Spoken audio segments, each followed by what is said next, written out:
Welcome back to Bearcat Update. I'm your host, Jenny James. And I'm Alex Sanchez. It's good to have you back. I know, long time no see. Woo. All right, let's get into it. Our baseball team is finally in the swing of things at Bearcat Field as the Maryville weather is finally feeling like spring. The Cats played a competitive series against the Washburn Ichabods last week. In the first game, the Bats couldn't be stopped with the Cats racking up 17 hits. The Cats cruised to a 14-9 win to open up play against Washburn. On Monday, Game 2, we were there to get the highlights. The Cats started out slow, going scoreless through 4 innings. That all changes after Peter Carlson crushes a grand slam that would lead to a 9-run 5th inning, putting Northwest up 9-4 over the Ichabods.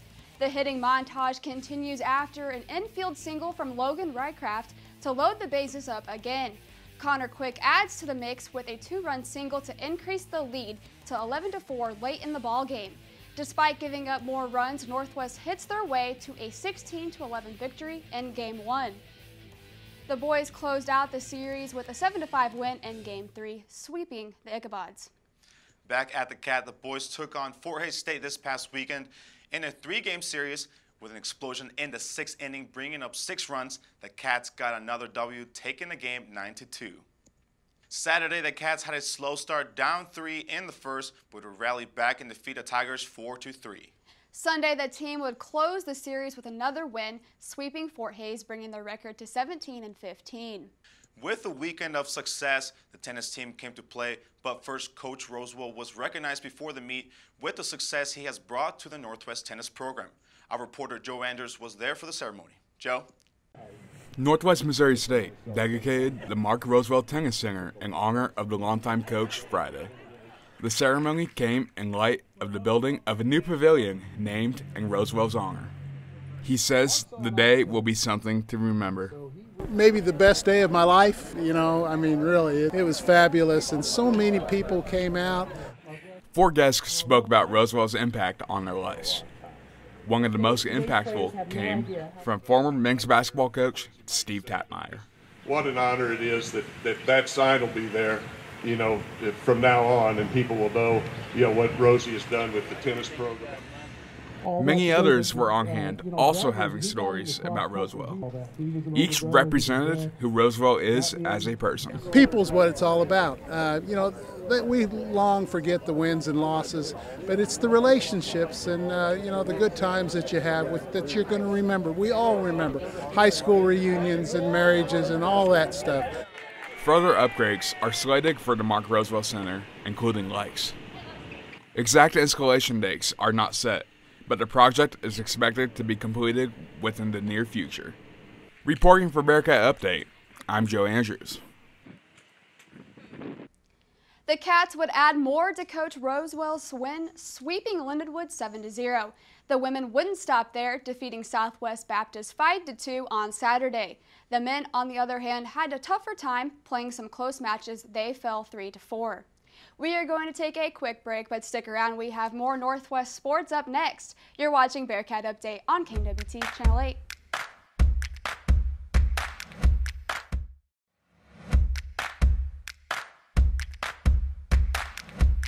Welcome back to Bearcat Update. This week on Bearcat Boulevard, we are joined by the finalist for the Bevo Francis Award, Joey Wittes. Joey, thank you so much for joining us today. Yeah, thanks for having me. Also, just want to say congrats. It's been kind of a crazy couple of weeks for you guys, so huge congratulations. Kind of just walk me through what these past couple of weeks have been like and just what your final season here, winning a natty, what does that mean to you? Yeah, it was really special, and just the group of guys that we did it with meant a lot to me. I mean, we became a family with these guys and this team and just the community.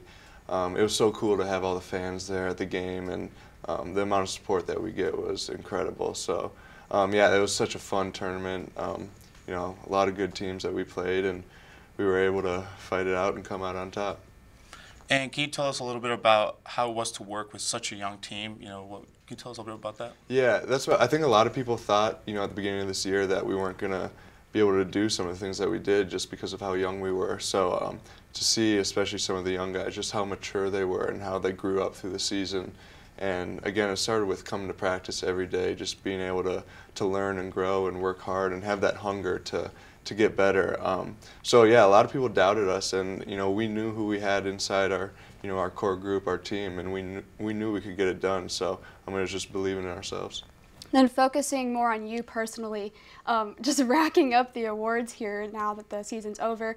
Finalist for the Bevo Francis Award. What does that mean to you to be able to just qualify for all these awards? Yeah, it's really special. I mean, it just kind of shows that some of my hard work pays off. But I always say this, but I think it's a team award because, again, I wouldn't be able to do it without any of my teammates or coaches.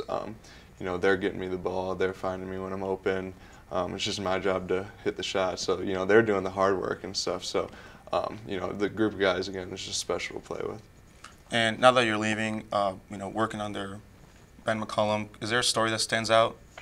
Oh gosh, I don't know anything specific. There's always one story that they tell on the bus ride that they always get the newcomers, and they got me last year with it. It's a long story, but yeah, that's one of the things I'll always remember. But just the bus rides and the away trips were a lot of fun. Just being in the hotel and having fun with the team.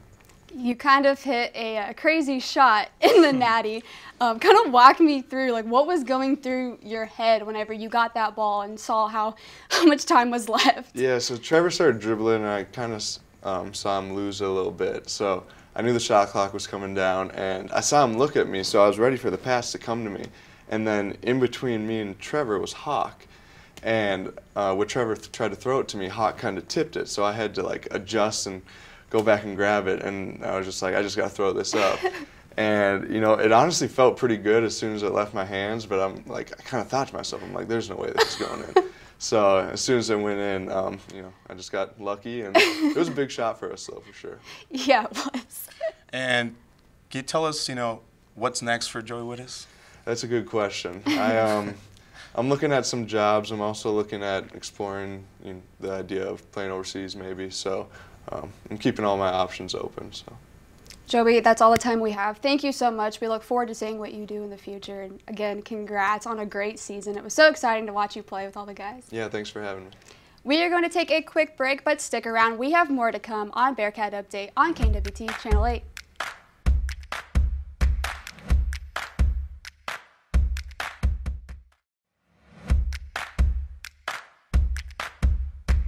Welcome back to Bearcat Update. The Northwest Track and Field team headed to Southwest Baptist for another outdoor meet. Some of the athletes this year have transitioned to compete in different events. Before their journey south, our reporter Dylan Johnson caught up with one of the athletes who is trying something new this season. Dylan? Track and field is a sport that comes with many injuries, but that doesn't stop them from doing what they love. After running the 60-meter hurdles, 100-meter hurdles, and the 200-meter dash during the first 3 years as a Bearcat, senior Maddie Haas accepted a new challenge for her final year here at Northwest. Haas underwent foot surgery, which forced her to move the hurdles aside and pick up the javelin, using her previous experiences as a starting point. Technique for sure, because jav has a lot more technique than I even realized that it was going to have. Haas also understands she must put forth the effort to grasp the new concepts to throwing the javelin. Probably using my lower body, honestly, which is kind of weird since I was a runner, just because I'm used to the softball technique with just using your arms. Her teammates and coach give Haas support mentally and also physically. The main ones have probably been the multi-girls, just because they have been doing jav, and then our other multi-girl, Mac. Actually, I didn't want to buy shoes for my last year, so she lets me borrow her jav shoes. My coach was super psyched about it. Since I do the weight room and stuff, I'm gonna Hulk out on this next throw, and so he's definitely been so cool through the whole entire process. Given the opportunity to do something different in her career, Haas would definitely take full advantage. I wish that I would have done it earlier, honestly, but I'm gonna make the best that I can out of this last year that I get and throwing jabs, so I'm excited. While trying something new can be nerve-wracking and stressful, Haas remembers one thing. Don't get frustrated, for sure, because the first time I tried jav, I'm I have no idea what I'm doing. But it's definitely, if you get frustrated, then it makes the event not fun for you. So just definitely go out and try your best for it. Reporting for Bearcat Update, I'm Dylan Johnson. Thanks, Dylan. The Cats had an impressive showing down south with Marcus Klein taking first in the long jump. Not only did he break the school record, he is currently sitting at #1 in NCAA Division II. Jordan Hammond won the 400-meter hurdles, Katie Bush and Keely Danielson taking first and second in the 5,000 meters. Omar Austin took first in the 400 and also helped the men's 4x1 take second. The Cats had quite a showing at SBU and hope for the same results in Kansas this weekend at the Gorilla Classic. Well, that's very impressive. Our softball team took on Lincoln last Monday in Maryville, marking their home opener for Game 20 of the season. With a total of 33 hits combined in both games of the doubleheader, the women defeated the Lincoln Blue Tigers in just 5 innings each. Game 1, 15-2, and Game 2, 15-0.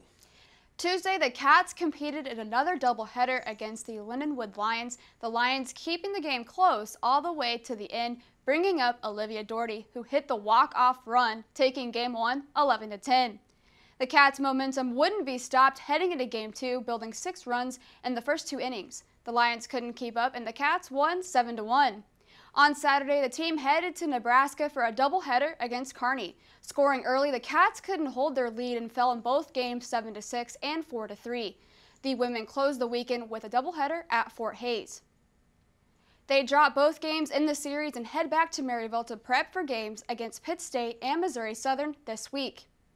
We have a busy week in Northwest Athletics with another golf invite, tennis teams and softball team on the road, our baseball team taking on Pitt State down in Kansas City, and the track team heading to Kansas.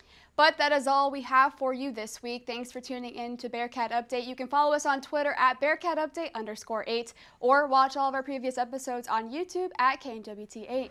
Thanks for watching and have a great night.